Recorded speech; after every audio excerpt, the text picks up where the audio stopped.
Bonjour à toutes et bonjour à tous et bienvenue dans le fauteuil sur la chaîne Twitch TD Actu. Nitinha Simiong, très heureux de vous retrouver pour un nouveau numéro donc de cette émission. De la saison NFL 2024, tous les dimanches à 17h30 et ce jusqu'à 19h. Et oui, le temps que vous montez en adrénaline avant les derniers matchs de la saison régulière qui vous attend de cette saison 2024. On la connaît déjà à peu près. Le tableau des playoffs, il reste encore quelques équipes qui doivent encore valider leur qualification. Il y en a eu, notamment hier soir, il y en a eu des qualifications. On reviendra sur ces matchs tout à l'heure. En tout cas, j'espère que vous passez un très bon dimanche et que vous faites et que vous allez passer un très bon moment en ma compagnie, et ce jusqu'à 19h. Je rappelle que cette émission est sponsorisée par notre partenaire de Paris en ligne, Unibet. Juste, alors hop, voilà. Donc, je ne parle pas très bien, mais voilà, notre partenaire en ligne Unibet. Et puis, je vous salue à toutes et à tous. Bonjour à Fabien Aubard, bonjour à Marie Douzous, bonjour à Geek Tweak, bonjour à Fast Nico, bonjour à Coinzel, bonjour à toutes et à tous et bienvenue donc dans cette chaîne Twitch TD Actu. Et j'espère que vous avez passé, comme je vous l'ai dit, un agréable moment. Et en plus, il y a le retour du quiz en fin d'émission pour gagner des cadeaux.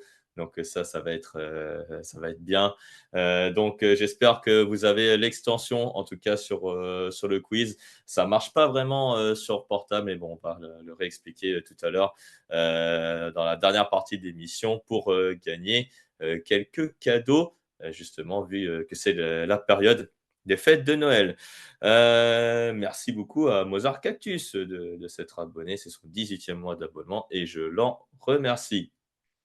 Le programme du jour, donc dans le fauteuil, tout d'abord l'actualité de ce qui s'est passé en NFL cette semaine, puis le débrief des 3 premiers matchs de la semaine numéro 16 qui a donné lieu à des matchs très serrés pour certains, pour d'autres ça a été un peu plus compliqué.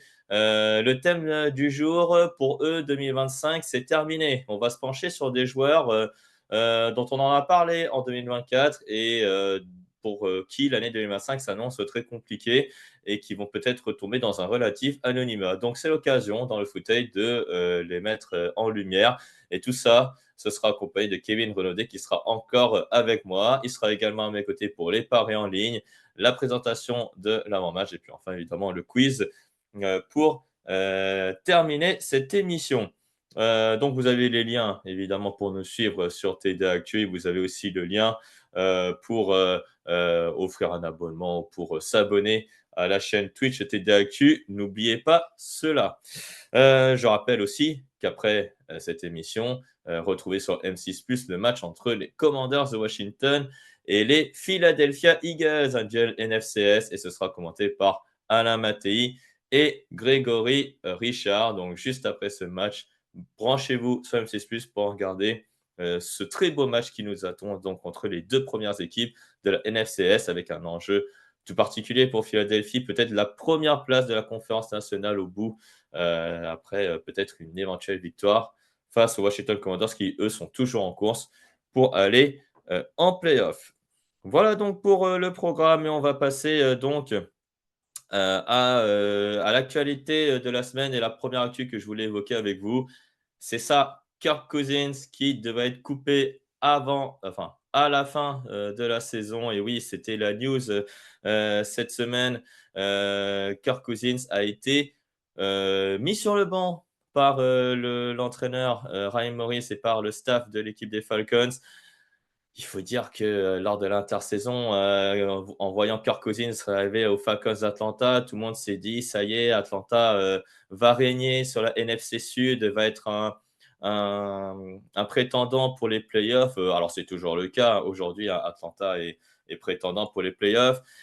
Mais la prestation contre les Raiders, et on l'a évoqué au débrief, a laissé un peu tout le monde sur la fin, et même moi. Et je me suis dit même, est-ce que je suis l'un des rares à vouloir voir Michael Penix sur le terrain avant la fin de la saison régulière? Bah, visiblement, Ryan Morris et le front office et le staff offensif plutôt des Falcons le veut aussi. Donc voilà, c'est un peu étonnant qu'à 3 matchs de la fin, qu'on puisse faire confiance à un quarterback rookie pour faire qualifier son équipe pour les playoffs, puisque les Falcons, ils ne sont pas très loin, hein, dans la division NFC Sud, même si ça risque d'être compliqué, notamment face aux Buccaneers. Et c'est vrai que voilà, ce côté Falcons, finalement, le choix de drafter Michael Penix Jr. au premier tour n'est finalement pas si bête que ça, au final. Donc, Kirk Cousins, 18 touchdowns, 16 interceptions en 2024, et donc probablement coupé au début de la free agency, parce que passé cette date, il devrait recevoir un bonus de 10 millions de dollars. Mais que fera Atlanta donc de Kirk Cousins? Ça, on ne sait pas, à moins voilà, d'une grosse blessure encore de Michael Penix Jr., car Michael Penix, pour ceux qui ne le savent pas, au college football, il a eu des blessures. Kirk Cousins pourrait terminer la saison, mais ça m'étonnerait qu'il continue l'aventure. Avec les Falcons, le lien est cassé entre le staff des Falcons et Kirk Cousins. Et même, j'ai l'impression que les relations avec les coéquipiers stars, on va dire, nouvelles stars des Falcons, comme Drake London, Bijan Robinson ou encore Darnell Mooney, n'ont pas l'air d'être au beau fixe. Donc on ne sait pas trop où il va atterrir, Kirk Cousins. Peut-être une équipe qui a besoin d'un quarterback l'an prochain. Les Raiders, les Giants, les Browns peut-être, pourraient se pencher sur son cas. Mais 4 ans, 180 millions de dollars, pour terminer là-dessus, c'est peut-être le gros flop finalement de la free agency. On l'avait évoqué avec Kevin, les tops et les flops de la free agency. Kirk Cousins finalement est peut-être très très haut parmi les, parmi les flops de cette saison 2024. Autre flop peut-être de la free agency 2024, c'est un receveur. C'est lui, donc vous le voyez affiché sur l'écran. C'est Diontae Johnson, donc qui a été coupé lui aussi par les Ravens de Baltimore. Alors avant de développer la news, je regarde euh, les réactions. Alors Marie 12, même mood que Matt Ryan au Colts fail total. Alors non, pas tellement, hein. Matt Ryan, il a quand même fait on va dire, une saison et demie avec les Colts d'Indianapolis, donc c'est pas forcément un fail total. C'était plutôt pour remettre les Colts dans le droit chemin, mais ça n'a pas trop marché.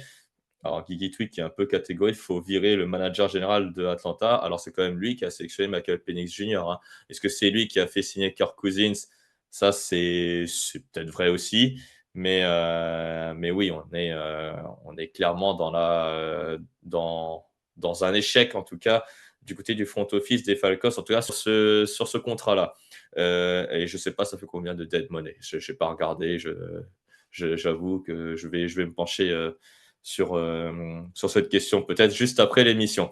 Donc, je reviens à la deuxième actualité. Donc, c'est Diontae Johnson qui fait déjà ses valises. Donc, le receveur qui devrait être sollicité lundi après avoir été coupé par les Ravens. Une réception, 6 yards, comme c'est marqué dans l'actualité. C'est pas terrible. La saison de Diontae Johnson en ce moment, je ne sais pas trop ce qu'il a. Peut-être qu'il a des problèmes personnel ou quoi que ce soit, mais en tout cas, ça n'a pas marché du côté des Ravens, alors que pourtant, on était à la recherche d'un receveur de complément pour Zay Flowers ou Mark Andrews.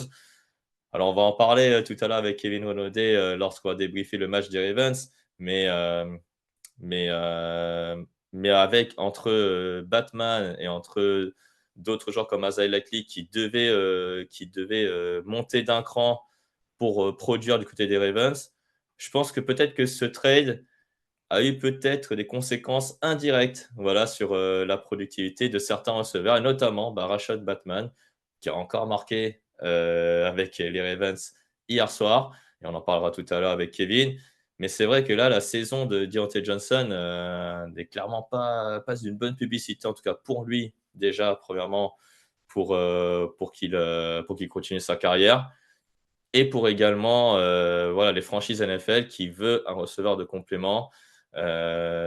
Pourtant, aux Steelers, ça avait plutôt bien marché. Aux Panthers, il commençait un peu à émerger. Et là, aux Ravens, il a totalement sombré. Voilà, on a l'impression que la descente aux enfers continue pour Deontay Johnson et que ça n'a pas l'air de s'arrêter. Voilà, pour le receveur, alors que pourtant, il était dans une équipe qui est prétendante, en tout cas, pour jouer le Super Bowl. Alors Kardashian qui dit le GM des Ravens aussi, il faut le virer alors. Ça n'a coûté qu'un sixième tour, je crois, hein. Donc, ça risque. C'est pas un sixième tour qui va faire évincer Eric DeCosta, le manager général des Ravens. En tout cas, c'est compliqué là pour Deontay Johnson, peut-être de trouver un club dès lundi. Il pourrait peut-être tout simplement signer dans une practice squad pour terminer la saison et ne plus voir le terrain du tout. Juste avant de débriefer les 3 matchs avec Kevin qui va arriver dans quelques minutes, on va évoquer le jour du match et notamment les blessures voilà, qui devraient arriver, qui concernent certains joueurs importants, notamment pour constituer votre future équipe, enfin le reste en tout cas de votre équipe fantasy, pour ceux qui jouent encore en fantasy tout au long de la saison. On a effectivement Tank Dell, on en parlera tout à l'heure avec Kevin, qui s'est sérieusement blessé au genou. On parlera du match notamment entre les Chiefs et les Texans. Et si on descend un peu plus bas, on va aller du côté des blessures, notamment avec Aidan O'Connell qui devrait être opérationnel. Il y a également les receveurs Tyreek Hill et Jalen Waddell qui devraient être opérationnels parce que là, c'est annoncé très incertain. Mais Miami a encore quelque chose à jouer voilà, pour les playoffs. Et donc, ça serait bien que ces joueurs-là soient sur le terrain, notamment pour Tua Tagovailoa. Kenneth Walker est bien de retour pour les Seahawks de Seattle. Et puis, on a également quelques joueurs importants du côté des autres équipes qui sont absents. On a Kate Doughton et Antoine Winfield du côté des Buccaneers. On a Paris Johnson qui manque à l'appel pour les Cardinals. Attention donc pour Kyler Murray qui sera privé de son tackle gauche. Ça pourrait être important pour avoir une incidence sur la productivité de l'attaque des Cardinals. On a également Isaac Guerrero, forfait pour les 49ers. C'est le 4e forfait au poste de running back pour les 49ers parce que Christian McCaffrey, Jordan Mason et Elijah Mitchell sont absents jusqu'à la fin de la saison. Et Isaac Guerrero, il pourrait même ne plus voir le terrain, même lui non plus, hein, d'après aussi les dernières nouvelles que j'ai lues et entendues pour les 49ers. Et puis, il y a également du côté des Panthers Xavier Leggett qui sera absent, mais de toute façon, il y a Adam Thielen pour les Panthers. Donc, ça, c'est déjà bien pour Bryce Young et les Carolina Panthers. Et si on regarde un peu l'actualité aussi en dessous, voilà, avec Brandon Joseph coupé par les Lions de Détroit. Voilà, mauvais comportement, tu te fais couper, les Lions, pas de pitié, ça c'est bien. Et puis, il y a Dave Canales qui a annoncé que Bryce Young serait titulaire jusqu'à la fin de la saison. Donc, c'est plutôt une bonne nouvelle pour Bryce Young pour continuer à progresser parce qu'on sait que les Panthers ne vont pas aller en playoff et qu'il doit profiter de ces derniers matchs pour progresser. Voilà donc pour l'actualité de la semaine en NFL. C'était un tout petit peu long, mais de toute façon, c'était pour mieux accueillir, en tout cas, mon invité et celui qui va m'accompagner tout au long de la saison. Kevin Renaudet est avec nous. Bonjour Kevin, comment tu vas? Salut Netinia, ça va super, et toi? Écoute, hein, ça va. Je ne sais pas si toi tu es en vacances là pour cette fin d'année. J'ai la chance d'être encore en congé de paternité pour quelques semaines. Je reprends début Ah, janvier, donc oui, je profite des fêtes de fin d'année tranquillement à la maison. Voilà, profitez évidemment de vos proches, hein, dans les fêtes de fin d'année, c'est Noël, c'est le moment, voilà, d'être en famille et de profiter de ces moments-là, avec vos proches. Kevin, on a, 3 matchs à débriefer, 3 matchs qui ont été intenses, hein. Il y a eu dans les 3 matchs qu'on va résumer. Le premier, il était au SoFi Stadium, un duel AFC West entre les Chargers de Los Angeles et les Denver Broncos. Une victoire des Chargers 34-27. Donc, Los Angeles retrouve du jus.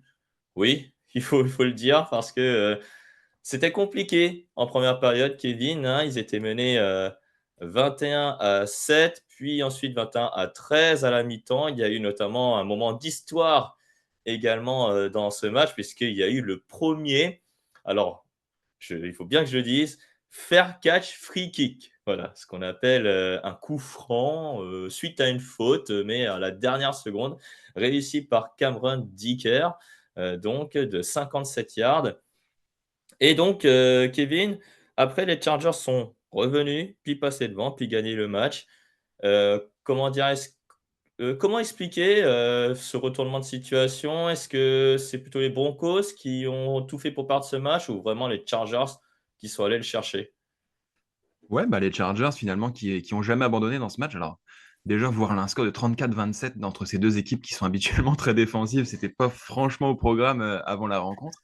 Mais oui, les Chargers, ils sont super bien accrochés, ils ont jamais lâché alors qu'ils auraient eu toutes les raisons de le faire en première mi-temps, rien n'allait dans leur sens. Et puis, ben, avec un Justin Herbert de plus en plus inspiré au fur et à mesure que le match avançait, ils ont trouvé les solutions face à cette bonne défense des Broncos et voilà, c'était un match coup près entre les 2 équipes qui sont à peu près sur un pied d'égalité pour la course au play-off. C'est les Chargers qui finalement font la bonne opération dans ce match. Oui, Justin Herbert, alors, l'interception qu'il lance en fin de 1er mi-temps sur Crimson Reign, c'est seulement sa troisième interception de la saison. C'est, heu, c'est vraiment une saison très propre, hein, de Justin Herbert. C'est pas foufou, mais ça fait le travail et on l'a vu sur ce match. Ouais, bah, en plus, avec le peu d'armes finalement qu'il a à sa disposition au poste de receveur, si tu enlèves, Ladd McConkey, il reste déjà plus grand chose et c'est un rookie. Voilà, Johnston qui a encore été avec quelques drops un peu tâches aussi. Voilà et c'est un quarterback qui est pas Encore. franchement aidé, mais qui fait une magnifique saison, c'est certain. Ouais, parce que les marqueurs de touchdown, alors là, on va tous rigoler parce que, du côté de Denver, donc 1 mi-temps, il y a Audric Estimé, le rookie, donc en 1 mi-temps qui ouvre le score. Ensuite, il y a, Michael Burton qui, double la mise pour les Broncos, c'est un fullback et on a Devon Vele, donc c'est un rookie également qui a marqué. Ce n'est pas les Courtland Sutton ou les Javonte Williams qui marquent pour les Broncos. Et du côté des Chargers, on a Gus Edwards qui met un doublé et on a, Darius Davis, donc comme tu l'as bien dit, tout à l'heure et Hassan Haskins qui a marqué sur une réception. Hassan Haskins, c'est un running back, c'est un ancien joueur des Tennessee Titans, donc c'est assez étonnant de voir, des joueurs comme ça marquer, un touchdown. Justement, tu parlais de Ladd McConkey. Est-ce qu'il s'impose comme un receveur numéro un, notamment au détriment, bah, des, Joshua Palmer ou des Quentin Johnston? Oui, bah, on voit quand même une bonne différence de talent pur, hein. Déjà, en tant que rookie de Ladd McConkey qui s'impose tout de suite. Bon, il tombe, il est quand même chanceux parce qu'il tombe avec un excellent quarterback de cette ligue et finalement un corps de receveur assez faible. Donc, il a vraiment la plage parfaite pour s'imposer dans cette attaque et il le fait très bien. Voilà, encore presque 90 yards dans ce match. Et oui, c'est sûr que quand on compare avec un Quentin Johnston, on peut que s'imposer. Voilà, clairement, Johnston, donc moyen. Ladd McConkey, futur receveur numéro un des Chargers. Il faut quand même peut-être quelqu'un d'autre pour l'aider pour Justin Herbert.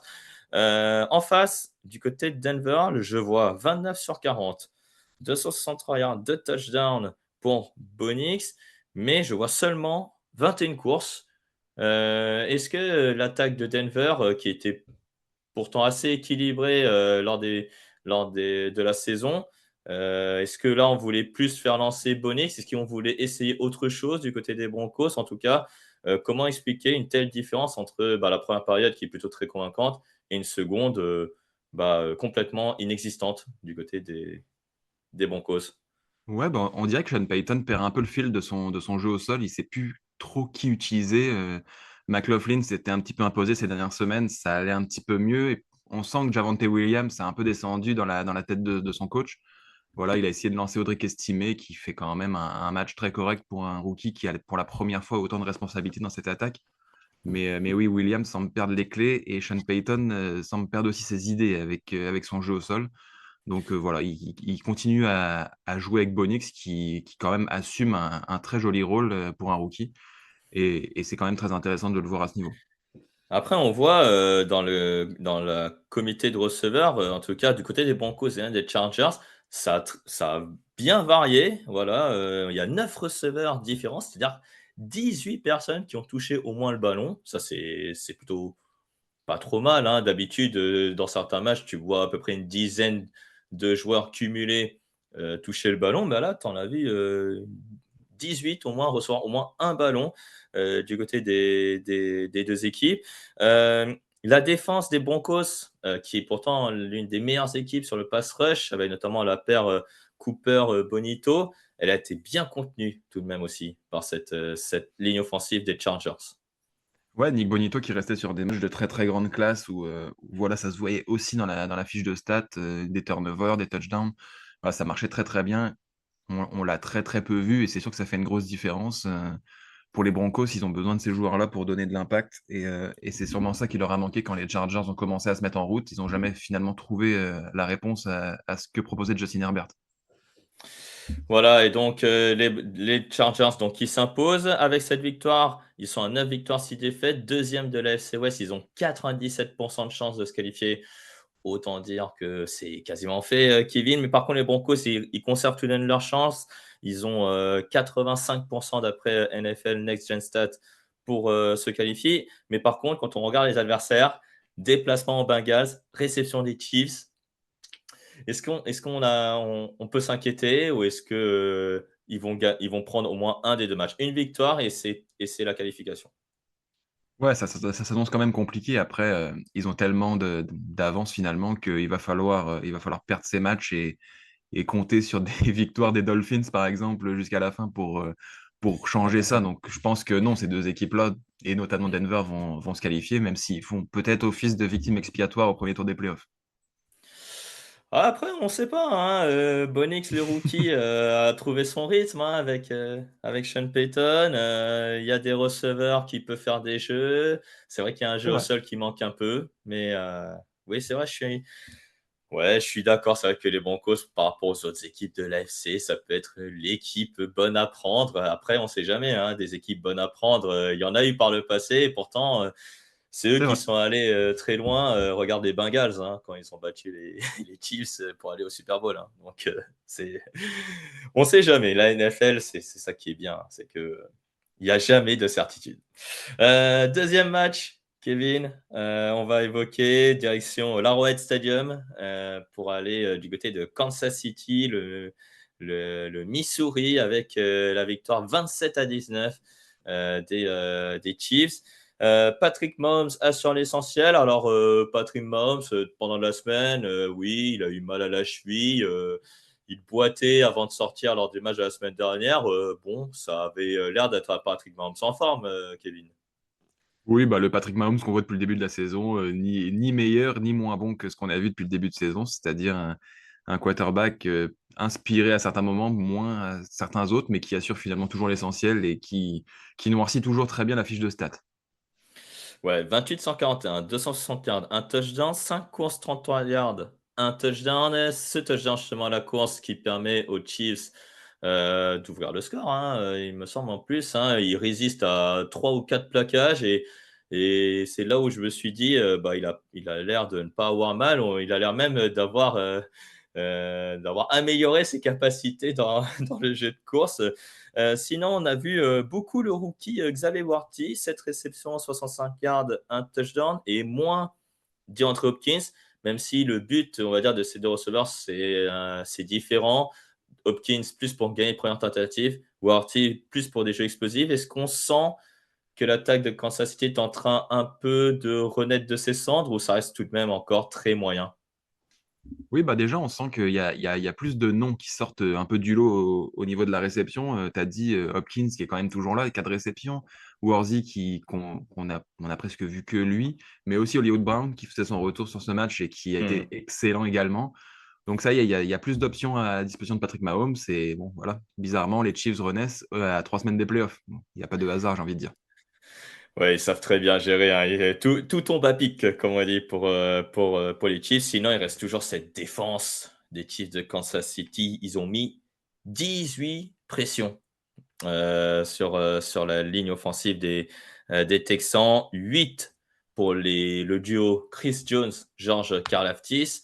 Mais il y a peu de sacs, 2 sacs seulement. Mais bon, le but, c'était d'arrêter cette attaque. Et une nouvelle fois, cette défense qui maintient, on va dire, l'équipe adverse à moins de 20 points. Je n'ai pas vraiment fait le calcul pour savoir combien de fois ils ont maintenu leur adversaire à moins de 20 points. Mais une nouvelle fois, cette défense, elle est toujours au top. Et c'est cette défense qui va faire la différence pour les playoffs. Oui, une défense extraordinaire avec un Steve Spagnuolo, le coordinateur défensif, dont on parle pas toujours assez, je trouve, qui fait un travail extraordinaire. Bon, le plan de jeu était clair hein, avec un CJ Stroud qui a une saison numéro 2 un petit peu plus difficile que la première. Mhm. Voilà, lui mettre la pression, c'était un peu la clé du match pour les Chiefs. Et voilà, ils sortent avec 2 interceptions. Ils gagnent ce match sans jamais avoir vraiment tremblé au final. Donc voilà, mission réussie pour eux. Comme c'est marqué dans le résumé, Houston freiné par la perte de Tank Dell. Oui, Houston était en train de revenir à un moment dans le match parce qu'il y a 17-10 à ce moment-là pour les Chiefs de Kansas City. Houston a une série offensive. CJ Stroud lance une vraie belle passe pour Tank Dell qui se jette et qui réussit la réception. Malheureusement, blessure au genou, probable fin de saison et on ne sait pas s'il reviendra pour le début de la saison 2025. Ça reste un peu compromis, en tout cas, au vu de ce qui a été montré à la télévision. C'est dommage parce que Houston avait le momentum, comme si cette blessure, comme disait bien dans le résumé Alexandre Locke, avait totalement anéanti les ambitions des Texans de pouvoir s'imposer sur le terrain des Chiefs. Ouais, c'est vraiment horrible cette blessure, d'autant que voilà, c'est la deuxième saison de Tank Dell. Ça s'était déjà terminé de la même façon pour lui la saison dernière. Il se refait une grave blessure au genou, c'est vraiment très compliqué. D'autant que c'était finalement le seul joueur des Texans auquel les Chiefs n'avaient pas encore trouvé de réponse. Il arrivait à vraiment produire. Sur cette réception, il approche déjà les 100 yards. Il était vraiment très bon. Et ouais, malheureusement, CJ Stroud, il l'a dit en conférence de presse. Hein, bon, Tank Dell est son meilleur ami, on le rappelle. Et, Ouais. euh, et voilà, il était en larmes et il a dit il a jamais vraiment réussi à se remettre à 100% dans le match. Et on peut le comprendre. En voyant Mm. de telles images, c'est vraiment compliqué et c'est vraiment triste pour Tank Dell. Ouais, c'est vrai, il était en larmes. CJ Stroud, tu le dis très bien. 6 réceptions, 98 yards, un touchdown pour Tank Dell. Et curieusement, un jeu au sol qui n'a pas trop fonctionné. Il faut dire que la qualité de la défense en face y contribue beaucoup. Seulement 14 courses, 57 yards pour Joe Mixon. Euh, Nico Collins qui revient petit à petit un peu en grande forme. Il a réussi quelques belles réceptions également. Sur les 2 interceptions que lance CJ Stroud, est-ce que tu lui imputes ces 2 interceptions ou alors clairement il a atteint un stade où vraiment il doit se renouveler, où il faut vraiment changer quelque chose, et notamment en vue des playoffs qui vont arriver très vite. Non, bah clairement, il y a des erreurs dans son jeu, il y a des choses qui vont pas. On s'aperçoit aussi que Bobby Slowick, le coordinateur offensif des Texans, a tendance à un peu forcer à la passe, je trouve, avec Stroud, alors qu'il a un Joe Mixon qui était très performant sur la première partie de saison, qu'il a un peu tendance à délaisser, alors que Stroud est un peu en difficulté. Et puis, bah, c'est compliqué pour lui aussi avec les armes qui s'amenuisent au fur et à mesure de la saison qui avance. On disait que les Texans avaient une attaque extraordinaire avec Collins, Dell, Diggs. Voilà, il reste plus que Collins qui s'est lui aussi blessé en cours de saison. C'est compliqué pour Stroud, mais voilà, il y a encore des grosses erreurs et au moment de jouer des matchs de playoff, ça risque de compter ce genre d'erreur. Ça risque de compter. 9 victoires, 6 défaites dans le bilan pour les Texans. On a également du côté des Texans, tu l'as oublié, Dalton Schultz qui a mis un touchdown. Ça fait longtemps qu'on ne l'avait pas vu pour marquer un touchdown. Euh, Là, Houston donc est qualifié. Ils sont en tête de l'AFC Sud. On a les Chiefs qui, eux, vont prendre la tête de l'AFC West. Est-ce que tu penses que les Chiefs sont bien partis pour prendre cette première place de la conférence américaine?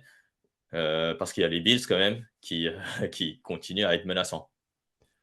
Ouais, bah, les Bills sont menaçants. Ils ont un match quand même relativement offert aujourd'hui pour continuer à suivre un match. Les Chiefs vont retrouver les Steelers aussi à Mmh. Noël. Donc attention, non, c'est vraiment pas fait. Les Chiefs sont pas encore l'équipe conquérante et dominatrice qu'elle a pu l'être la saison dernière. Donc attention, c'est pas fait. Les Bills sont en très très grande forme.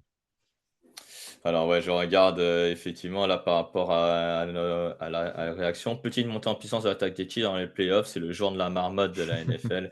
Oui, très bon. Joe Thuney, monstrueux en tant que tackle gauche, dit Jon Snow 11-29. Il a mis dans sa poche Myles Garrett et Daniel Hunter qui n'a pas Ouais. été, en réussite, en tout cas, sur le pass rush. On va passer à notre dernier match, qui était très tard, dans la soirée. Le match, opposait 2 équipes de l'AFC Nord, entre les Baltimore Ravens et les Steelers de Pittsburgh. Victoire des Ravens 34-17. Derrick Henry concasse la défense de Pittsburgh. Alors oui, il n'a pas mis de touchdown, Derrick Henry. Mais alors son match, Kevin, prouve une nouvelle fois que Derrick Henry est l'un des meilleurs running backs de la NFL. Ouais, Derrick Henry qu'on a retrouvé à son époque, à sa meilleure époque des Titans face aux Steelers hier soir, il était extraordinaire. C'est vrai qu'il profite aussi d'une ligne offensive qui est capable de l'ouvrir des belles brèches. Et une fois qu'il est lancé, c'est un vrai camion. C'est très difficile à arrêter, mais quand même, il y a des courses où il n'y a pas grand-chose. Il y a un yard ou deux pour la plupart des running backs. Lui, il casse ce premier rideau, il avance, il tourne le coin et puis il s'en va pour un gain de 20-30 yards. C'est quand même assez extraordinaire ce qu'il arrive encore à faire. Et même physiquement, je le trouve encore plus fit qu'à une certaine époque des Titans. Donc attention pour la fin de saison. Ouais, tu as l'impression qu'il a gagné en vitesse, qu'il est encore plus puissant que lors de l'époque, des Titans. On disait cette signature, sur 18 millions de dollars sur 2 ans, entre la signature que j'ai évoquée de Kirk Cousins en début d'émission et cette signature, c'est le jour et la nuit. Voilà, on a l'impression, en tout cas bravo Ravens, bravo à John Harbaugh et puis Lamar Jackson qui termine le travail. C'est lui un peu qui récolte, le fruit du travail de Derrick Henry. 15 sur 23, 207 yards, 3 touchdowns, une interception. Efficace. Les Ravens, c'est le mot pour qualifier cette victoire, j'ai l'impression. Oui, bah, Lamar Jackson, on peut oublier les discours d'il y a quelques années où il s'est pas passé le ballon. Non, non, on a un vrai quarterback super complet. Il a agi une nouvelle fois quand même comme un MVP, pardon. Voilà, quand l'attaque roule bien, on surjoue pas, on n'essaye pas de faire plus de stats que nécessaire, on fait juste faire le nécessaire. Et il l'a fait à merveille, 207 yards, 3 touchdowns, une interception, c'est parfait. C'est ce qu'on demande à un quarterback d'un prétendant au titre. Alors en face, on a les Steelers de Pittsburgh, donc qui sont à 10 victoires, 5 défaites. C'est la première équipe, en AFC Nord avant ce match. Maintenant, je crois que ce sont les Ravens qui sont devant maintenant puisqu'ils ont gagné ce match-là. Russell Wilson rend une fiche statistique de 22 sur 33, 217 yards, 2 touchdowns, une interception. Une nouvelle fois, cette attaque, sans Pickens nous a fait un peu de la peine. Heu, qu'est-ce qui s'est comment tu as trouvé cette attaque? Quelles ont été les difficultés? En gros, pourquoi les Steelers, n'avançaient pas face à quand même une bonne défense de Baltimore? Bah, ça manque de cible tout simplement. On a Calvin Austin comme meilleur receveur, c'est très, très faible, hein, pour affronter une telle équipe que celle des Ravens. Voilà, il a essayé aussi de varier un peu son jeu au sol, mais Warren Harris, quand on laisse pas complètement l'un s'exprimer, on a la sensation que les 2 se marchent un peu sur les pieds et ont du mal aussi à performer. Il y a toujours cette défense des Steelers qui les a laissés un peu dans le match, mais oui, c'est trop compliqué. Russell Wilson, malgré tout, fait un bon match. Il est vraiment intéressant sur ce qu'il produit cette saison aux Steelers, mais oui, quand George Pickens n'est pas là, il y a pas assez de cible dans cette attaque. Alors, on va, refaire le match parce que, du côté des Ravens, ils menaient, 24-17. Les Ravens ont la possibilité de faire définitivement le break. Lamar Jackson lance une interception, voilà, sur, Micah Fitzpatrick. Pittsburgh a de nouveau la balle.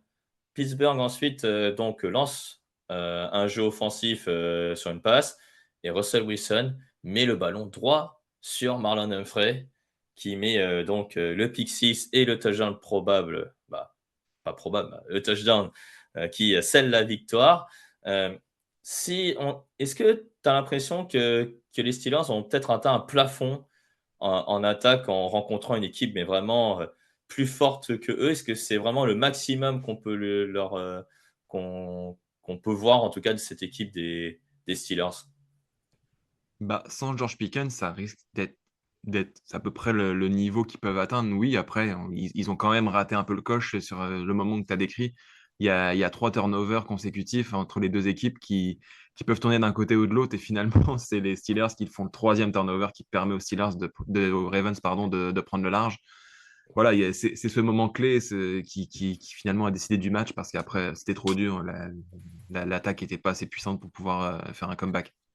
Et puis surtout aussi Russell Wilson, c'est vrai que j'avais oublié. Avant ça, il y avait aussi un fumble alors qu'il était Ouais. à 2 doigts de marquer. C'est Darius Washington qui force ce fumble et qui finalement, lui fait perdre le ballon et donc la possession aux Steelers alors qu'ils étaient sur le point de marquer. Ça aussi, c'est un détournant. C'est des détails, tu vois, Kevin, pour permettre à cette équipe d'aller loin, mais ils n'y arrivent pas, on le sent, les Steelers. Donc, est-ce que tu penses que les Steelers vont faire plus qu'un tour de playoff? Ou alors est-ce que pour toi, premier tour et après c'est terminé, ils n'iront pas plus loin?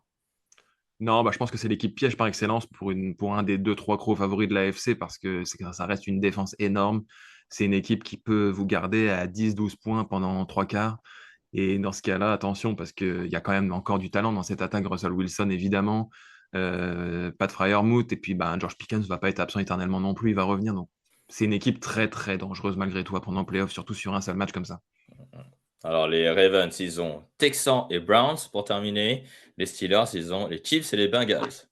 Bon, je pense que la messe est dite peut-être, déjà au vu des adversaires, des 2 équipes pour terminer, la saison. Voilà ce qu'on pouvait dire des 3 matchs, donc de cette semaine numéro 16 et hem et donc de ces équipes et d'ailleurs les Ravens, que j'ai oublié de dire, sont qualifiés maintenant pour les playoffs dans la conférence américaine. Il reste, une place maintenant en conférence américaine à valider pour déterminer les 7 équipes de la conférence américaine qui vont aller en playoff. Donc, on va passer au thème de la semaine, Kevin.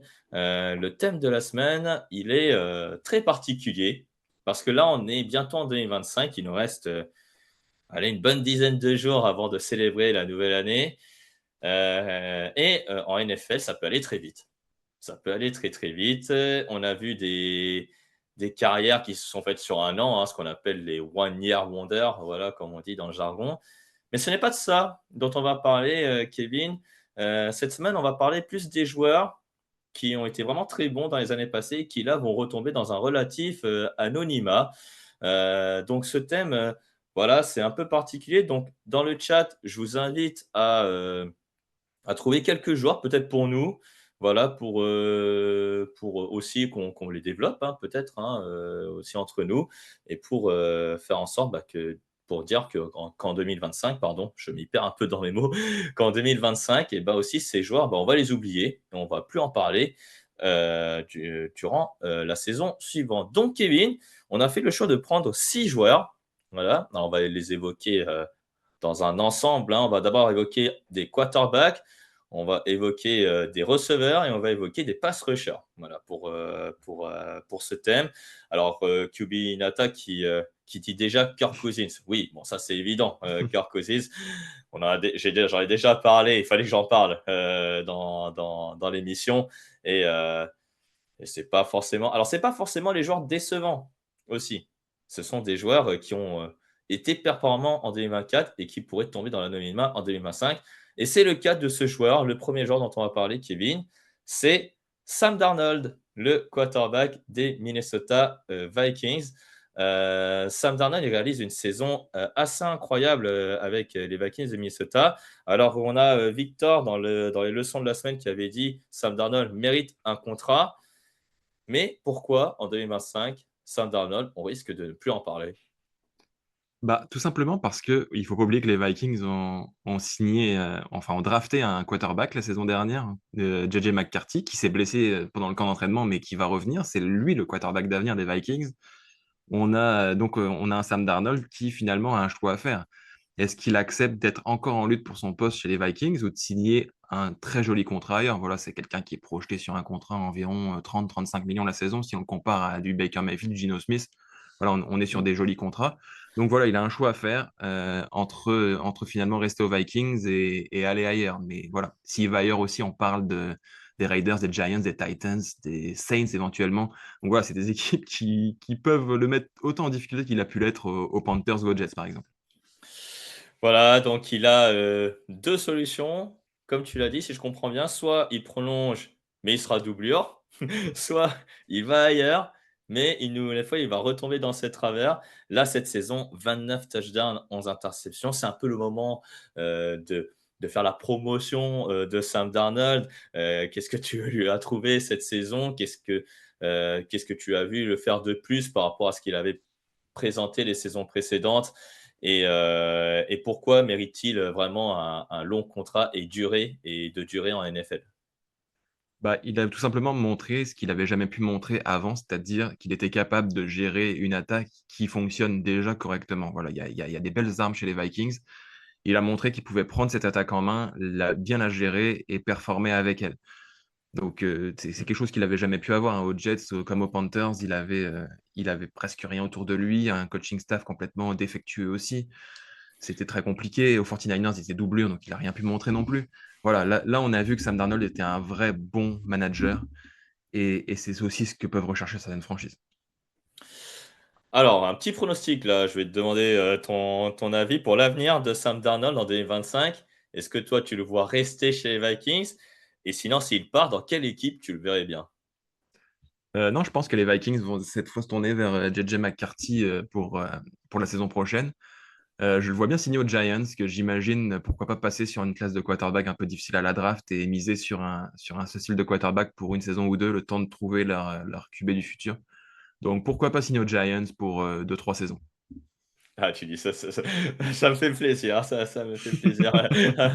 Oui, pourquoi pas, hein, Sam Darnold. Après, revenir à New York, est-ce que ça va lui rappeler les Jets, les fantômes, et cetera, et cetera, Ils pourraient faire des qu'on cauchemars de la ligne connaît. offensive, c'est sûr, Et mais c'est ça, voilà, ouais, ouais. à eux de la renforcer. C'est vrai, ah, c'est vrai que ça peut faire, ça peut lui rappeler des mauvais souvenirs en tout cas. Mais c'est vrai, super saison de Sam Darnold quand même, hein, 68 de passes complétées, 29 touchdowns, 11 interceptions. Il a fait 56 courses, c'est son record aussi en carrière. Enfin, c'est vraiment très, très fort, ce qu'il fait, en tout cas durant cette saison. Et Manexi, le dit. Et par contre, il le dit, JJ McCarthy n'a que 21 ans. Ils peuvent aussi le faire grandir sur le banc une ou deux saisons. C'est une possibilité, effectivement. C'est pour ça qu'on me posait la question.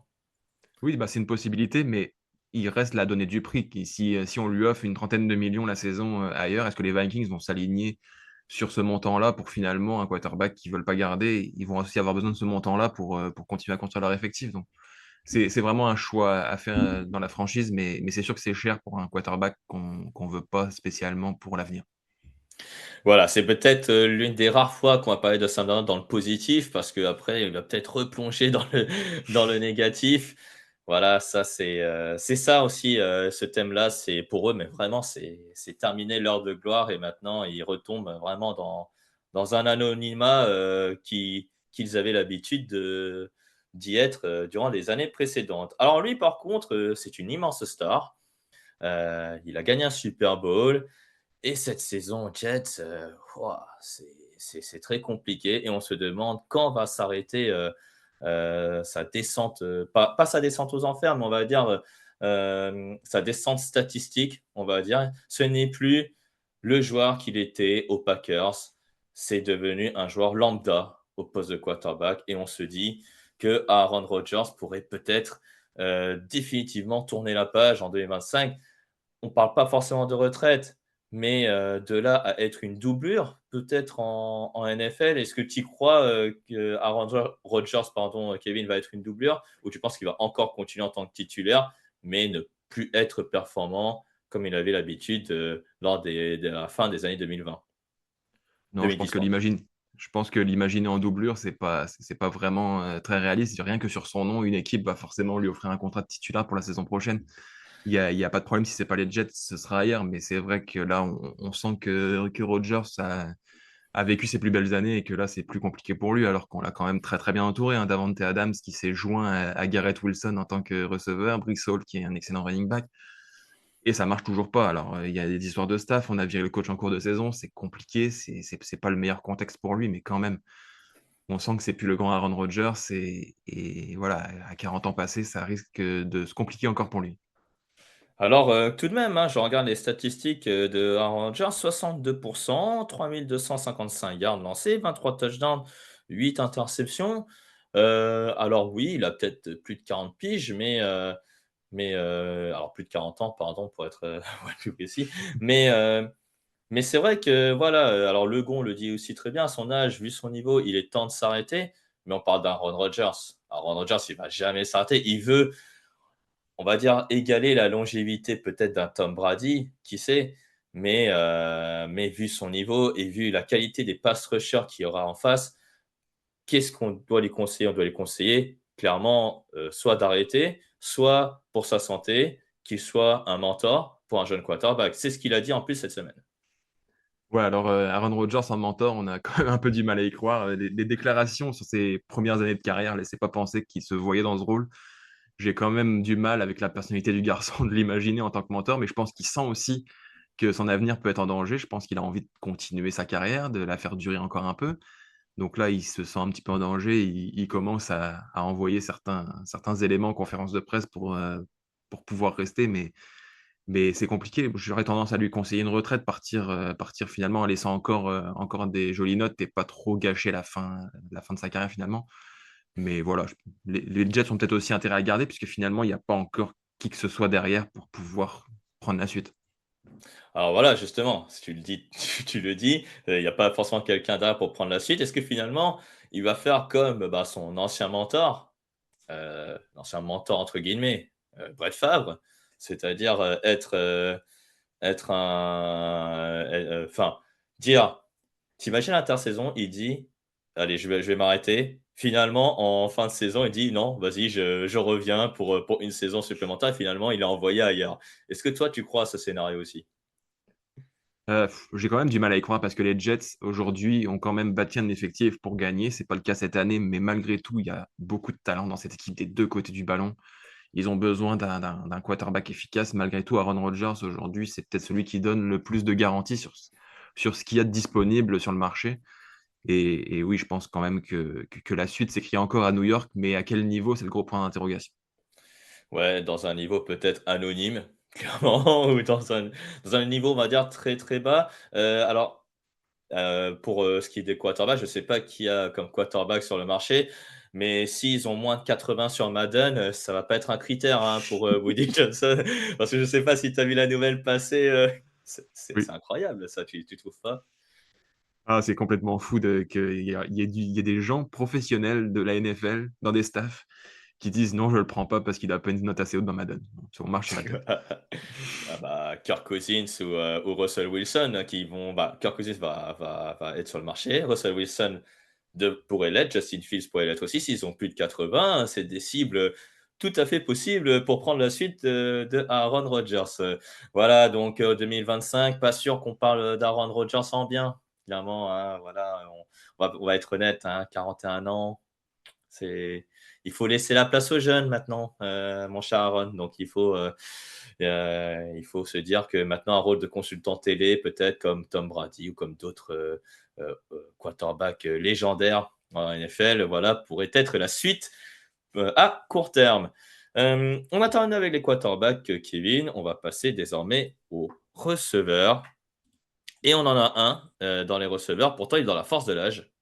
Il a 30 ans et il est passé d'une équipe qui était, complètement, allez, on va dire, nulle pour être vulgaire, donc les Browns de Cleveland, à une équipe qui aujourd'hui est une des équipes, les plus fortes, du moment, les Bills de Buffalo et je pense que vous l'avez, deviné, Amari Cooper donc, qui en 2024 fait une de ses pires saisons, statistiquement, mais même dans l'impression visuelle. Alors malgré la latérale pour Josh Allen où il a été mis à contribution, il traverse une saison très difficile, hein, en 2024, Amari Cooper, Kevin.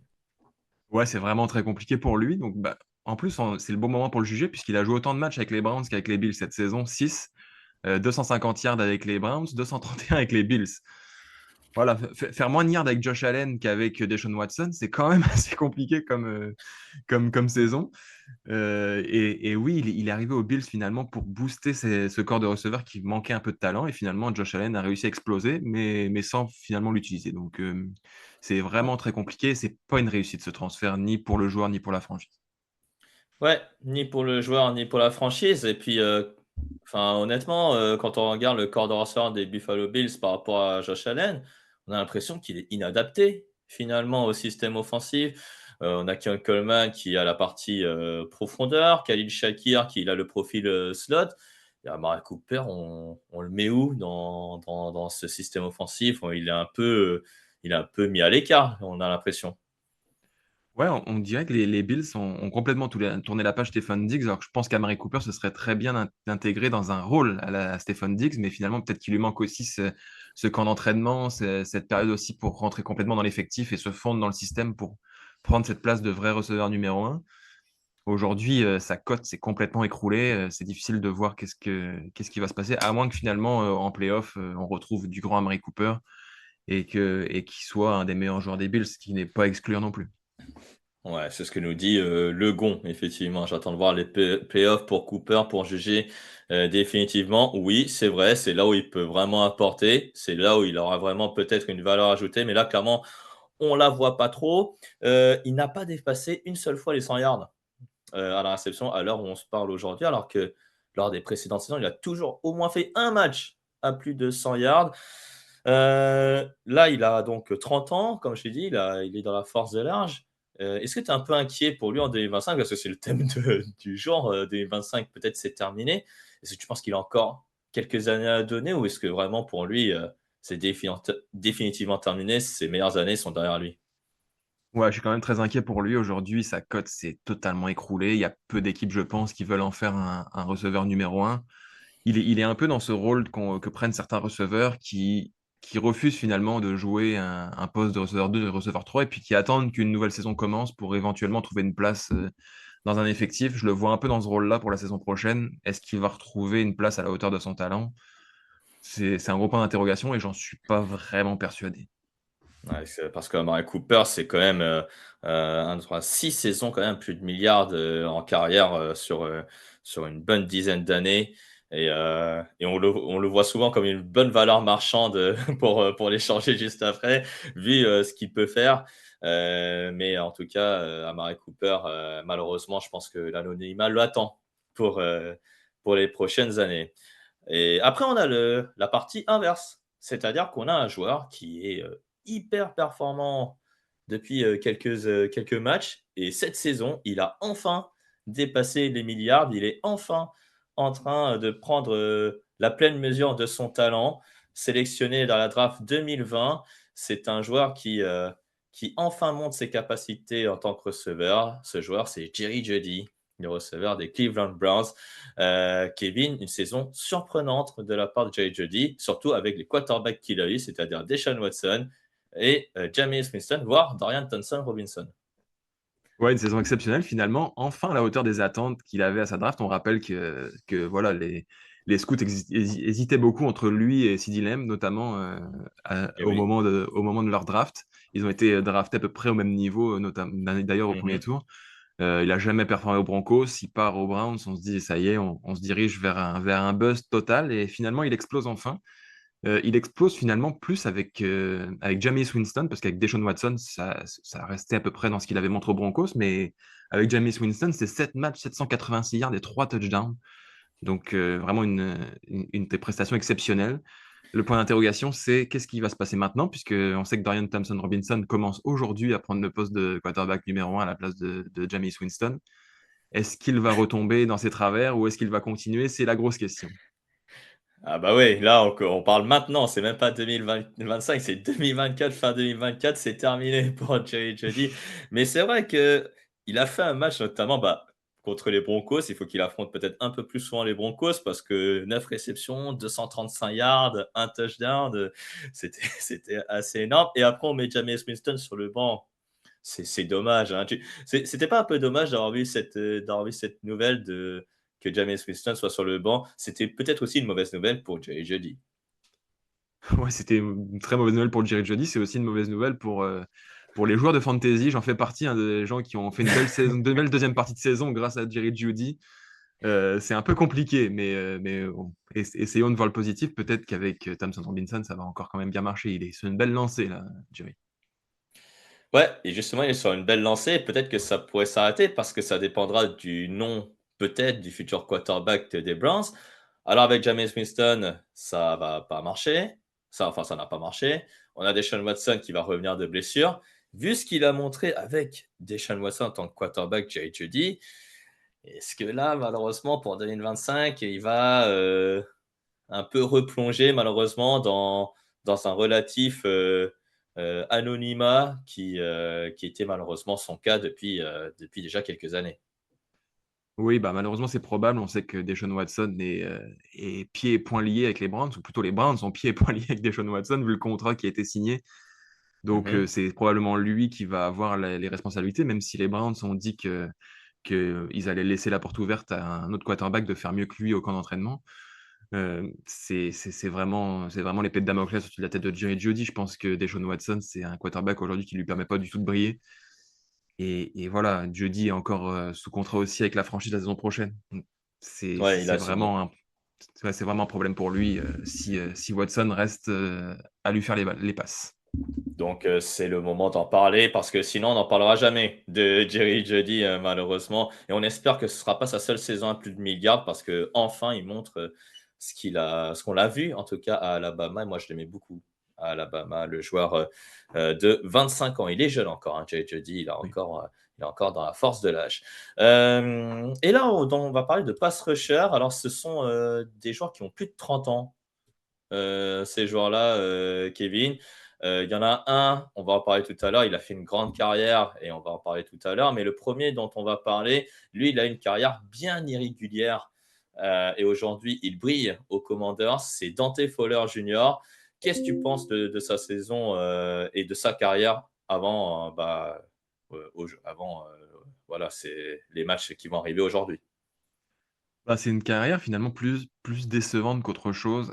C'est un joueur qui, qui sort d'une belle période rookie aux Jags, qui signe aux Rams.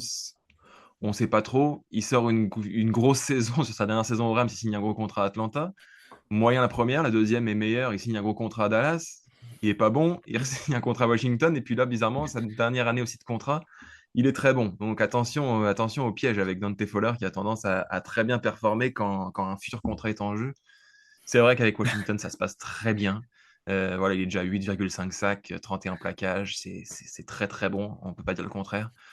Mais voilà, attention, ça sent le joueur piège à plein nez pour une future franchise.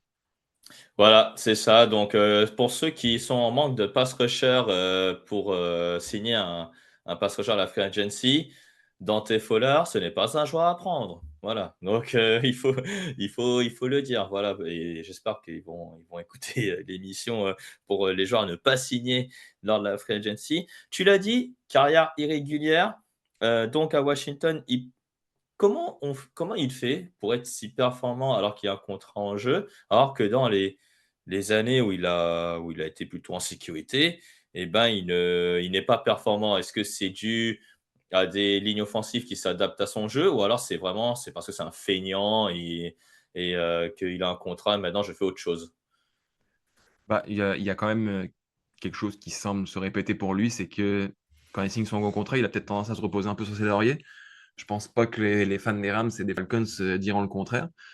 Après, à Washington, il tombe quand même dans un contexte très favorable. Et c'est une franchise qui a une belle culture défensive sur ces dernières années. Il y a des bons joueurs, hein. Je pense notamment à Frankie Louvu Ah oui. qui peuvent l'aider aussi dans ses Mmh. tâches, à en avoir peut-être un peu moins sur les épaules et à plutôt se concentrer sur ce qu'il a à faire.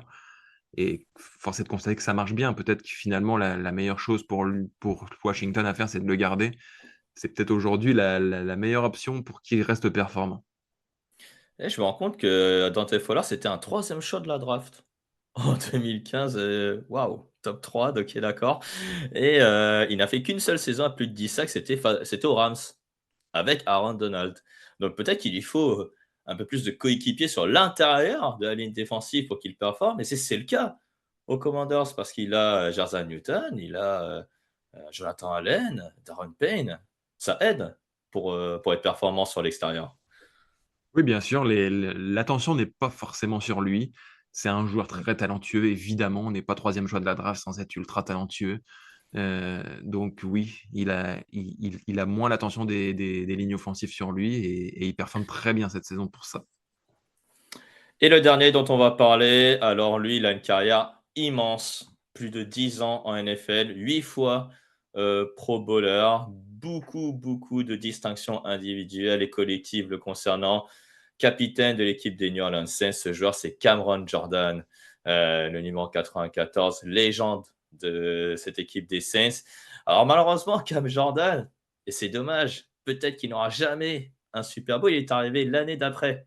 Le, le Super Bowl gagné par Drew Brees et les Saints. Déjà, qu'est-ce que tu penses de la carrière de Cameron Jordan? Une carrière immense. Ouais, une carrière monumentale. Tu l'as dit, 8 Pro Bowl, c'est complètement fou. Il a même été dans les discussions avant les saisons pour être défenseur de l'année, hein. Entre Mhm. 2019 et 2021, 2022, c'était vraiment un des tout meilleurs défenseurs de la ligue. Et ouais, une carrière fabuleuse. Et tu l'as dit, une légende des Saints. Voilà, donc plus de 10 ans en NFL, 120,5 sacs en tout au total dans la saison régulière en carrière, c'est énorme, c'est quasiment 10 sacs par saison.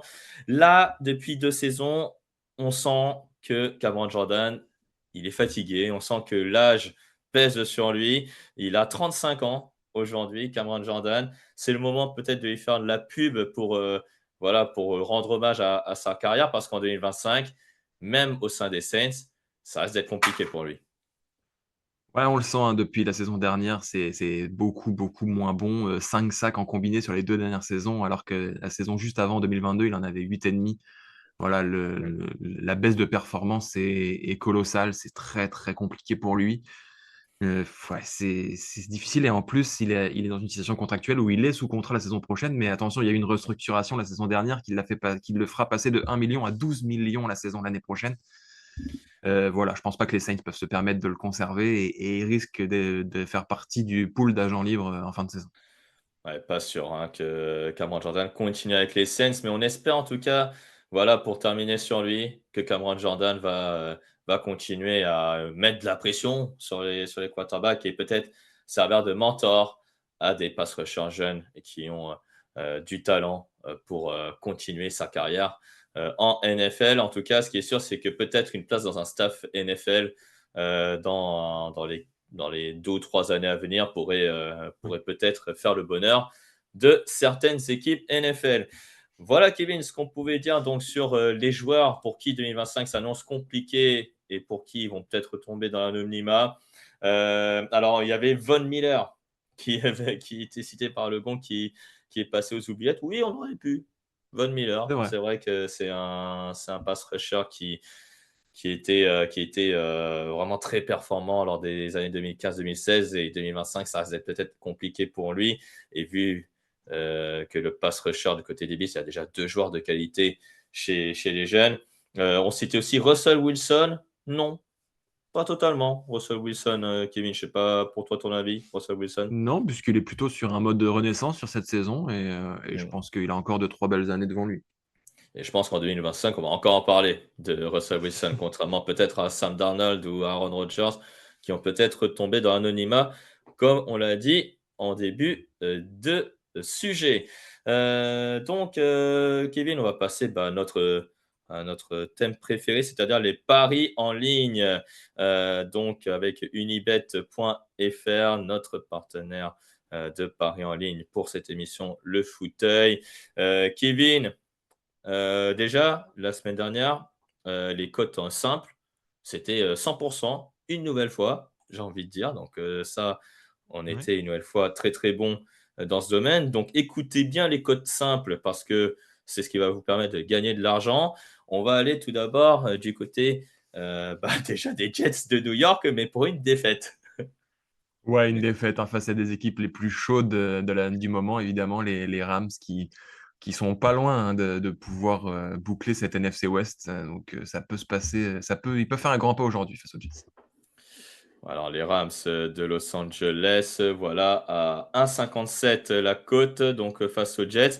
Ensuite, on a qui, Kevin? On continue toujours dans la conférence nationale, pardon. Ouais, et toujours en NFC West, puisque cette fois, on va sur une défaite. Alors, certains me taxent de parier toujours sur les défaites des Seahawks, mais je continue cette semaine et je remets une défaite des Seahawks face aux Vikings. Et tu remets une défaite des Seahawks face aux Vikings. C'est la cote des Vikings à 1,66. Et enfin, pour terminer, on va du côté encore toujours de la conférence nationale avec la NFC Sud.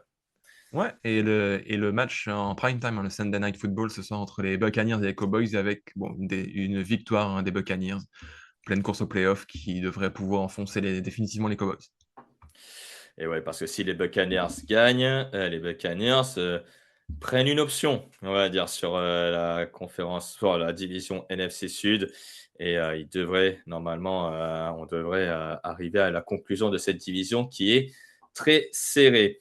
Voilà pour la cote simple. Et donc, si on a tout ça avec 5 euros misés, on gagne 18,89 €. Et oui, ça fait beaucoup quand même pour une cote simple et ça vaut le coup de miser là-dessus. Kevin, on va ensuite sur notre catégorie préférée, évidemment, le combiné YOLO et la FC Sud est à l'honneur. Ouais, la FC Sud est à l'honneur avec un match qui, je le sais, passionne les foules entre les Titans et les Colts. Ah ouais, Euh, ah, franchement, ça va être un match, mais incroyable. Franchement, regardez-le. Franchement, et si vous Oubliez le tenez Red 5 Zone, minutes. mettez-vous sur Titans Voilà. Colts. Ah ouais, c'est ça, exactement. Et donc, on met qui donc sur ce match-là? Écoute, bah, dans ce match qui s'annonce quand même relativement serré, on parie sur la plus grosse cote des deux, c'est-à-dire les Titans, qui ont Ah montré ouais. des choses plus difficiles ces dernières semaines, mais qui ont quand même montré des choses intéressantes aussi pendant la saison. Pourquoi Ah, pas battre les Colts? ah ouais, je vois la ligne en dessous, je vois les Titans peu mise dessus et tout le monde mise sur les Colts. Oh là là, quand ils vont voir la performance d'Anthony Richardson dimanche, ils vont tomber de haut. Après, Will Levis nous a gratifié de quelque chose d'assez cataclysmique la semaine dernière aussi, et il est de retour cette semaine. Donc, Ah, mais c'est pas lui le titulaire, c'est c'est pas Mason lui le Rudolph. titulaire, ok. Non, Ok. c'est pas lui le titulaire. Ouais, ouais, ouais. Non, non, non, c'est Mason Rudolph. Mason Rudolph contre Anthony Richardson. Wow! Waouh! Ça- Franchement, ne loupez pas ça, c'est qu'une fois dans votre vie, hein, parce que les Burrow, Mahomes Et ou Jackson, Mahomes, c'est toutes les années, et là, c'est très rare. une fois dans une Euh, vie, et heureusement. heureusement. La FC Sud, toujours à l'honneur, comme je l'ai dit, Kevin, pour la suite. Ouais, toujours avec encore une affiche passionnante, n'est-ce pas, entre les Jaguars et les Raiders. Oh là Et là. encore une fois, encore une Ah, fois, on parie sur l'équipe la moins favorite des deux, c'est-à-dire les Jaguars, qui ont une très jolie cote aussi. ah ouais, les Jaguars, donc, qui ont. Alors, c'est au-dessus. Ouais, c'est juste ça. 2,07 la cote des Jaguars. Ah là là, comment. Putain, ça c'est pareil. Ça. Ils ont 5 victoires cumulées. Attends, 5. Non, pardon. 7 victoires cumulées, pardon, à 2, je crois, il me semble. Donc, c'est moins qu'une équipe qui va aller en playoff, hein. Donc, c'est assez fou. Ouais, donc les Jaguars de Doug Peterson. Donc, alors, Aidan O'Connell est de retour, hein. C'est peut-être pour ça qu'ils ont mis un 1,67. Voilà, pour la cote des, des Jaguars. Ouais, ça aurait pu être Giants Patriots, me dit genre Christophe GT, mais non, non, c'est pire là. Ça va, bref. Donc, ne loupez pas, c'est le match à 22 h en plus. Donc, si vous enchaînez Colts Titans et Jaguars Raiders, là, franchement, top, Vous vous top, assurez de top. ne plus jamais avoir envie de regarder du football américain. Ah ouais, je pense aussi. Ouais. Mais pour les paris, c'est bien. Voilà. Donc, Voilà. on continue avec la conférence américaine, Kevin, et les Dolphins. Ouais, les Dolphins face aux 49ers. Bon, je trouve que la cote des Dolphins est quand même très intéressante. À domicile, face à des Niners qui, à moins d'1% de chance de qualification en playoff, sont pour ainsi dire éliminés. C'est quand même intéressant d'aller sur les Dolphins, je pense. Et je vois la cote des Dolphins à 1,99 hein, quand même, hein. Ouais. C'est moins que j'espérais. Je pensais que c'était donc à plus de 2, 2, 3, 2, Ouais, 4 par elle exemple. a baissé assez drastiquement ces dernières heures. Elle était à plus de 2 encore hier soir, mais ça, Mhm. ça Ah descend oui, petit à petit. d'accord.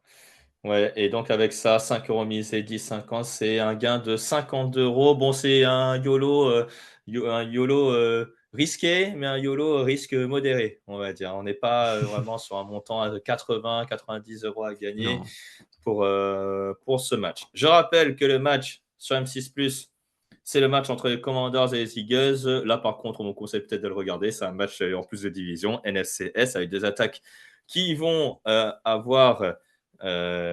qui vont avoir du fil à retordre face à deux bonnes défenses tout de même. Mais Kevin, nous, on mise tout de même sur des touchdowns avec notamment Jalen Hurts. Ouais, bah Jalen Hurts, hein, qui est toujours un bon parti pour essayer de gagner de l'argent quand on mise sur les touchdowns. Voilà, le touche-push, les nombreuses courses aussi de son côté. Toujours intéressant.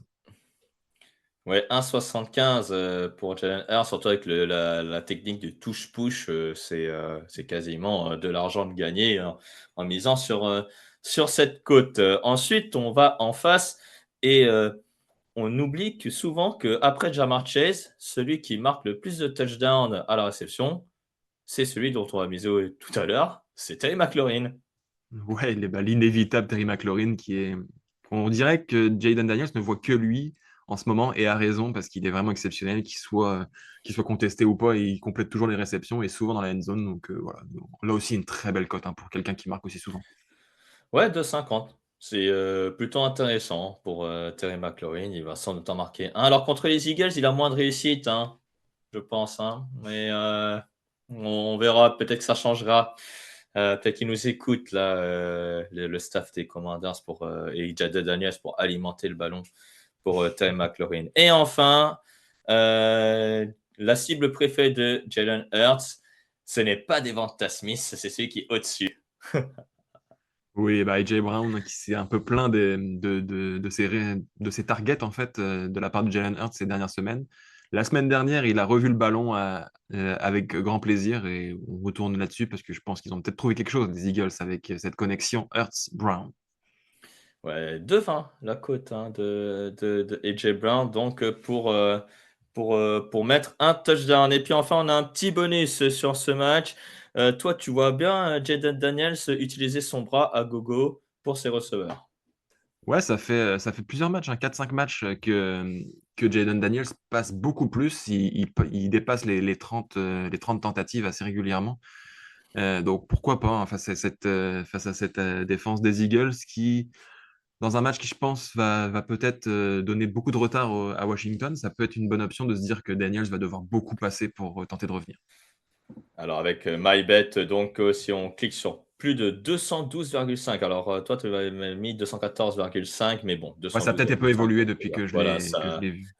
voilà, ça a sans doute évolué. Donc, si on mise 5 € sur tous ces marqueurs de touchdown et Jaden Daniels qui lance pour plus de 212 yards, donc c'est-à-dire que si vous validez ce pari, c'est 212 yards et pas 211. Voilà, et pas Ouais. 211,5 non plus.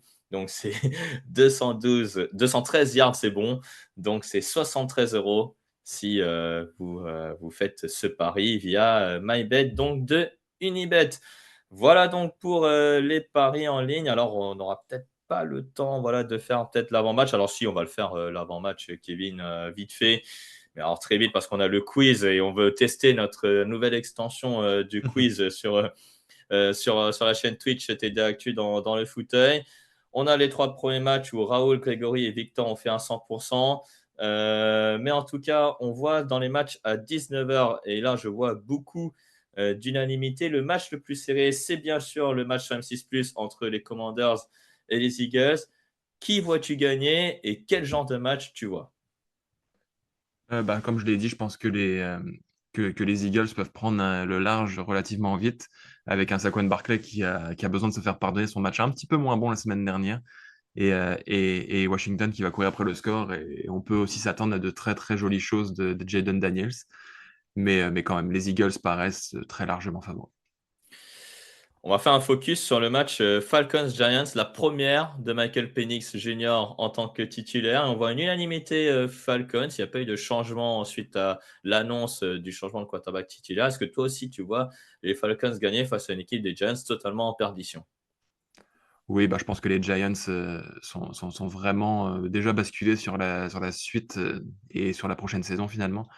Les Falcons qui jouent encore de grandes choses avec les playoffs en ligne de mire.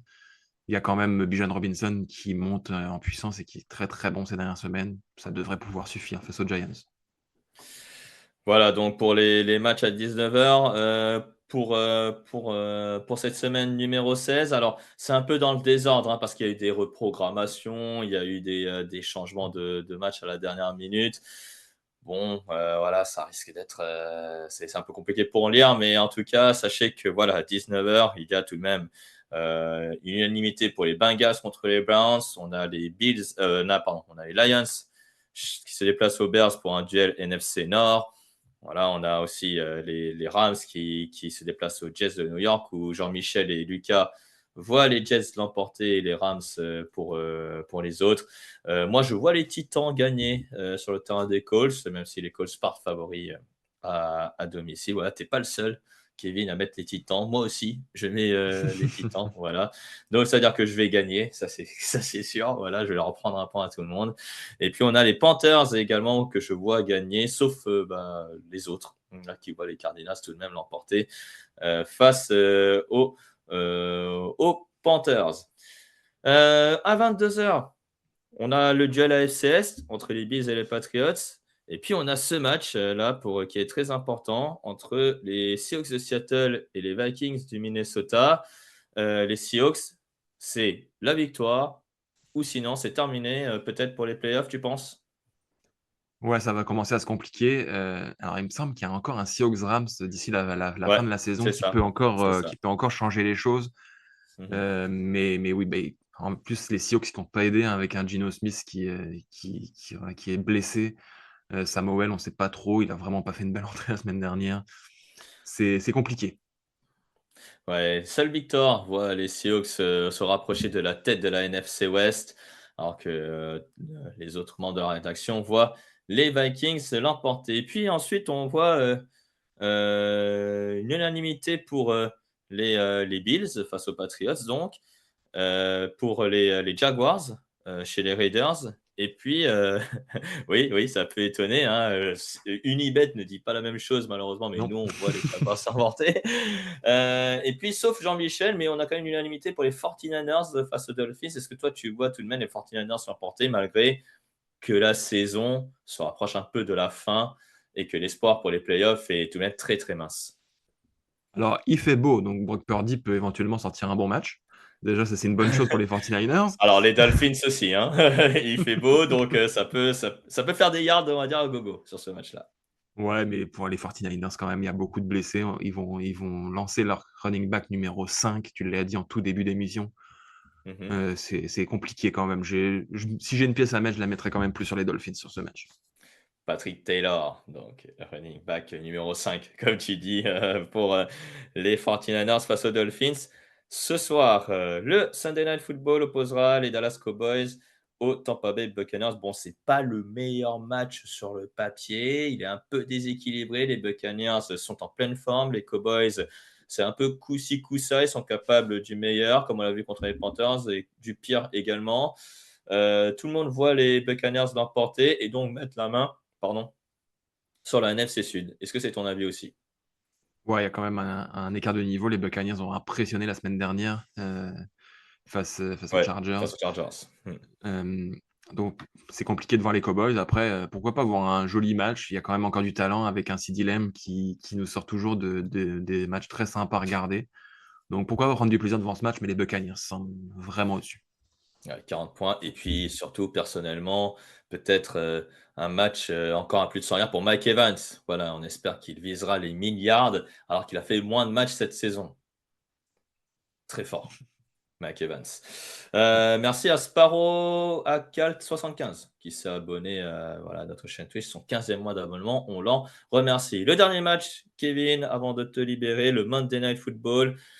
Là aussi, c'est pas un match qui va faire lever les foules, je pense, même si c'est les vacances pour certains. Je sais que c'est Alexandre Locke qui va résumer ce match.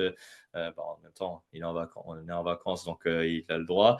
Euh, les Packers à l'unanimité face aux Saints, est-ce que toi aussi tu vois les Packers l'emporter, mais assez largement? Ouais, il y a vraiment un énorme écart sur le papier dans ce match. Bon courage au copain Alex qui va se coucher très tard pour ce match.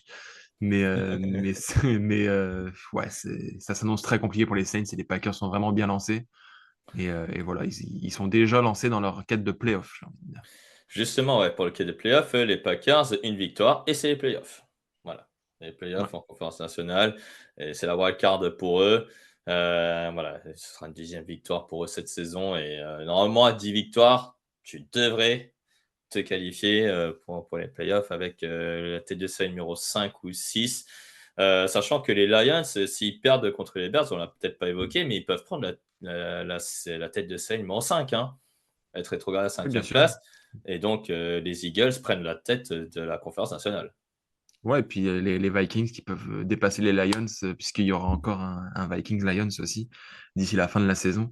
Donc, euh, donc c'est très dangereux. Et puis bon, 10 victoires, t'es en playoff, mais t'es troisième de ta division. C'est la magie de la NFC Nord cette année. C'est la magie de la NFC Nord et il y a des équipes qui vont être premiers de leur division avec seulement 9 victoires, notamment les Buccaneers. Voilà, donc c'est la magie de la NFL, comme tu l'as dit. Voilà, Kevin, merci beaucoup de m'avoir accompagné, d'avoir été à mes côtés durant quasiment toute l'émission dans cette semaine numéro 16. Et ben, je ne sais pas si je te reverrai la semaine prochaine. En tout cas, la semaine prochaine, moi, je ne serai pas là non plus. Mais en tout cas, je te souhaite de très bonnes fêtes.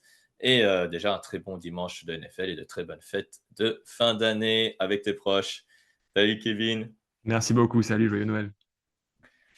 Ouais, joyeux Noël Kevin, évidemment. Et merci beaucoup d'avoir été à mes côtés quasiment durant toute la saison. Donc Kevin va nous quitter et on va donc lancer le quiz avec cette nouvelle extension qui est sur Twitch, le quiz. Alors Camille qui est à mes côtés. Camille, salut.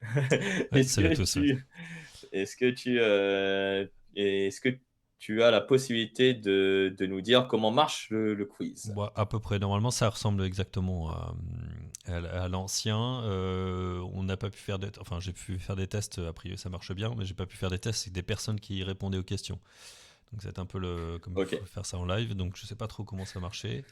Sur PC ou sur mobile, on va dire, je ne sais pas. Ah, Mais normalement, j'ai bien la Alors, possibilité d'avoir ouais, un classement à la ouais. fin du quiz. Et normalement, Alors, on c'est a aussi, bien. Ouais. normalement c'est des questions aussi avec quatre choix, 20 secondes pour répondre comme avant. Voilà, Camille qui m'assiste bien, évidemment. Ce que j'allais dire, c'est qu'il y a évidemment 4 réponses, la possibilité de répondre rapidement. Alors, je ne sais pas s'il y a une mauvaise réponse, pardon, il y a des points négatifs. Je Je sais sais pas. plus. Je connais Voilà, pas ça. ça, c'est pas bon. On va en tout cas, vous allez tester en tout cas ce format. Et puis, bah, le premier remportera le ou les cadeaux voilà, que TD Actu va donner, hein. On a aussi des goodies d'ailleurs hein, sur le Tipeee. N'hésitez pas également à regarder. Ce sera peut-être un de ces goodies que vous allez emporter tout à l'heure dans le quiz. Donc, on va passer le chat en mode Ah oui, émoticône. pour la bonne Oui, habitude. McNepsy qui le dit très bien. Nous serons tes cobayes.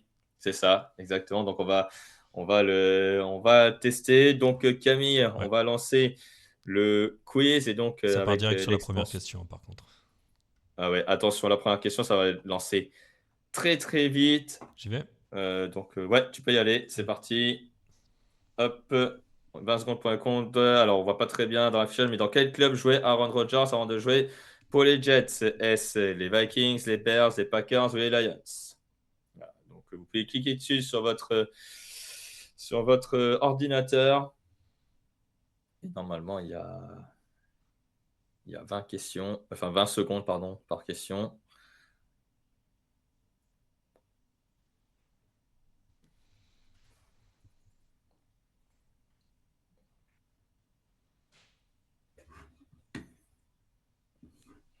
Et je crois que c'est bon, Camille. On Ouais, peut et je monte la réponse.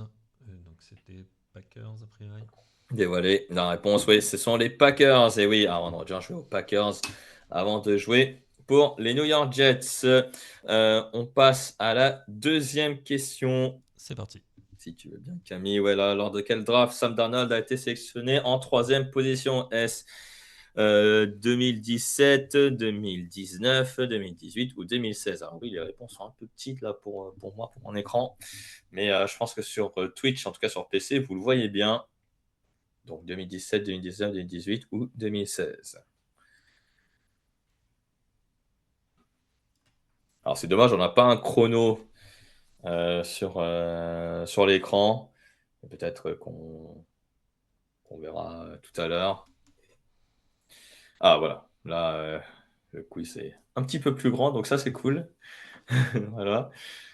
Attends, je sais pas si je. Bref.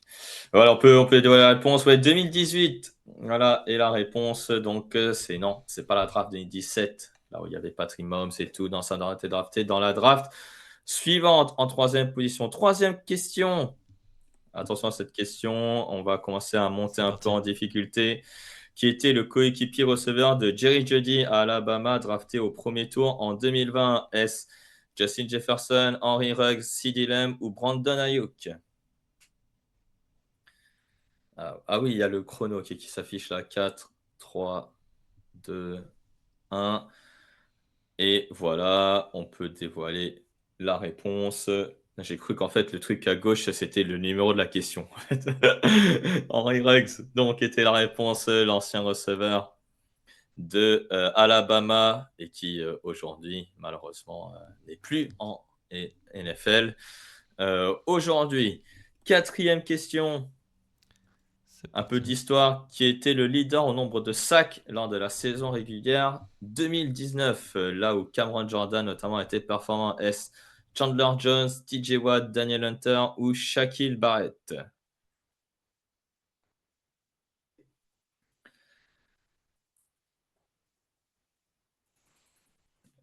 Et on peut dévoiler la réponse, Camille, c'est Shaquille Barrett. Et oui, qui a été leader devant Chandler Jones, TJ Watt et Daniel Hunter. Ensuite, quatrième et cinquième.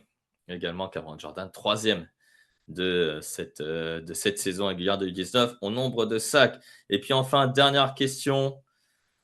Qui a été le premier quarterback à lancer une passe de touchdown pour Amari Cooper? Est-ce Connor Cook, Garrett Gilbert, Matt Schaub ou Derek Carr? Donc ce sont tous des quarterbacks des Raiders qui ont été que j'ai mis comme réponse. Est-ce que c'est Connor Cook, Garrett Gilbert, Matt Schaub ou Derek Carr? Et on peut dévoiler la réponse, Camille, pour terminer ce quiz. Et c'est Derek Carr. Et oui, il n'y avait pas de piège. C'était bien Derek Carr qui a lancé la première passe de touchdown à Amari Cooper lorsqu'il a été drafté par les Oakland Raiders à l'époque en quatrième choix. Voilà, donc est-ce que on peut afficher le classement, Camille? Je ne sais pas si tu as le classement avec. Alors, je crois pas pouvoir avec... l'afficher, mais j'ai le gagnant, a priori. On en a quand même quelques-uns Allez, qui ont pu répondre. 7, ouais, 8, 9, 10. Ouais, vous êtes à peu près 10 à pouvoir pu répondre. Donc, on va voir ok. ce qu'on peut pouvoir.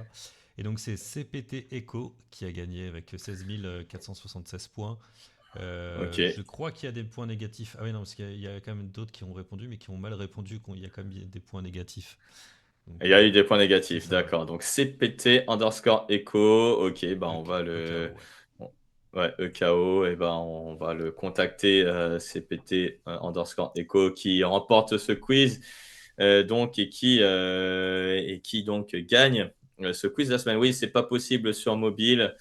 Malheureusement, ouais, malheureusement, bah, c'est pas possible sur mobile. Bah, on verra bien comment on va faire pour les semaines suivantes. En tout cas, ni sur tablette, ni sur mobile. Ouais, c'est ce qu'on m'a dit en début d'émission. C'est pas possible. Bon, moi, on a essayé de tester. Bah oui, c'était mieux avant l'AFBR, mais bon, voilà, on n'y peut rien. Malheureusement, c'est, c'est comme ça. Bah voilà, merci beaucoup d'avoir participé au quiz. Et moi, je vous dis bah, à bientôt et merci beaucoup d'avoir été à mes côtés durant cette émission Le Fauteuil. Je rappelle que vous pouvez aller sur M6 Plus juste après cette émission pour voir Commanders Eagles commenté par Alain Mattei et Grégory Richard. Je répète que cette émission est sponsorisée par notre partenaire de paris en ligne Unibet, juste là. Là, voilà, je vais y arriver. Voilà, donc il présente cette émission aussi avec moi. N'oubliez pas évidemment de laisser un des petits sous, voilà, pour le Tipeee. Voilà, ce sera notre cadeau de Noël à nous. Voilà, merci beaucoup de nous laisser. Puis vous aurez des récompenses grâce au type que vous faites. Et c'est grâce à vous que cette émission existe. N'oubliez pas évidemment les réseaux sociaux, @TDActu, partout, sauf Instagram, @touchdownactu. Toute l'actualité de la NFL, c'est sur le site www.touchdownactu.com. Et puis, retrouvez les podcasts, les débriefs, les previews, les podcasts sur les jeunes joueurs et la fantasy. Également, c'est bientôt les finales de fantasy. Donc, n'hésitez pas à écouter également le podcast fantasy. Et puis, c'est aussi l'occasion pour moi de vous souhaiter de très bonnes fêtes à toutes et à tous. Déjà de très bons matchs NFL ce dimanche et de très bonnes fêtes. J'espère que vous allez passer de très bonnes vacances et que vous allez profiter de vos proches. Pour moi, le fauteuil, donc je ne vous retrouve pas la semaine prochaine, malheureusement, parce que c'est Alain Mattei qui va prendre ma place la semaine prochaine. Et puis, surtout, portez-vous bien. Voilà, ne mangez pas trop de foie gras voilà, pour ces fêtes de fin d'année. Et puis surtout, portez-vous bien et rendez-vous en 2025. À bientôt. Salut.